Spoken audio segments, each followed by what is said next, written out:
do not joke around in matters of Allah's commands. Now, messengers do have a sense of humor. That is recorded and it's there. The Messenger ﷺ used to be humorous himself. There are many occasions where he laughed and made the Sahaba laugh and things like that. There are occasions of humor in other lives of prophets that are recorded in Qur'an as well. But when it comes to Allah's commands, that's not a joking matter. That is not a joking matter. Here, a very important lesson for all Muslims, especially in our time. There's a very deliberate desensitization of Muslims taking place. We don't see it at its face value because it's happening covertly. You know what it is? They'll make fun of a prophet. It won't even be Muhammadur Rasulullah sallallahu alaihi wasallam. They'll make fun of Jesus.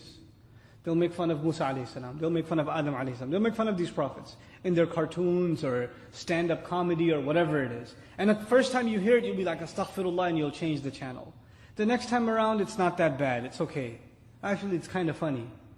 And then they'll keep crossing the line until they get to the Messenger himself, sallallahu alaihi wasallam, right? And then they'll make one inappropriate remark about the Messenger, and Muslims will be in an uproar. But then they'll let the Muslims yell and scream for a while. Then a couple of months later, they'll do something again. So they'll have the satanic verses back in the day, in the 80s, right? Then a few years later, then we might have something like the Danish cartoon. Then a few years later, there's the South Park Bear is going to be there. And there's going to be like every few months, there's going to be something. And then what happens is, the first time you yell and scream, the second time you yell and scream, the third time you get a little tired. And you're not. What's being done is you're slowly being dulled. You're being dulled. Your reactions are being dulled out, right? And it's a very measured mechanism by which you can desensitize a nation to the point where they're like, what's the point? And you just become completely desensitized. If you understand that this is the game, then you don't fall into the game. But you first have to understand the game is being played with us. A lot of Muslims we don't think of street smarts, we don't think of how these games are being played with the ummah and its sentiments at large. First of all, our reaction is not supposed to be emotional. Our reaction is supposed to be intellectual. And it's supposed to be in language.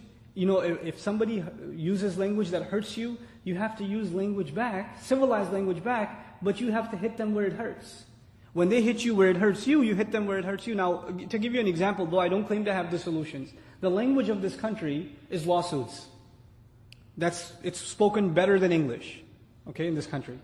So when people say something about Allah's Messenger, sallallahu alaihi wasallam, or somebody even messes with you a little bit at your job, you're going for vacation and some coworker says to you, you're going for terror training? Haha, just kidding. Immediately lawsuit, defamation. Immediately. So they know not to mess with us. They know, because this is the only language they understand. The language that costs dollars, US dollars, that's the only ideology among the people who do this. And by the way, even if you study the strategy of those who did the South Park cartoon and whatnot, you know what their strategy was? Their cartoon ratings were going down. You do this, what's going to happen? Advertising money, they're on the news, everybody wants to watch the video, etc., etc. And the ratings go back up. We gave them the popularity. We handed it to them. Who was going to buy Salman Rushdie's book? The guy's a joker. Who was going to buy his book? The only thing that increased his sales is us, is our reaction to him, And now on the contrary, look at one of the more intelligent responses. There was attempts in New York City to make a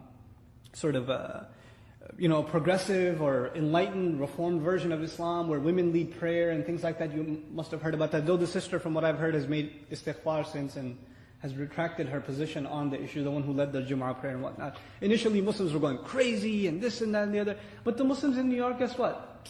There's a bunch of idiots. Let's just, don't pay them attention because that's all they live off of. So they stopped paying attention. And guess what? Disappeared. Now, that group even had a falling out within. The only thing unifying them was they made themselves appear like victims of this mass, effort of the orthodox Muslims that are trying to undermine their heroic efforts of reforming Islam. Muslims didn't pay attention and all their momentum was gone. We have to first of all pick our battles, and when we pick them, we have to fight them intelligently. We have to fight them intelligently. And this is something we have to learn to adapt. We can't be like guinea pigs. They can even, I can bet you they can have meetings where they say, when we do this, when we publish this cartoon, or air this episode, or make this comment on TV, etc., I can tell you right now what their reaction is going to be. They've got us figured out better than lab rats. you know.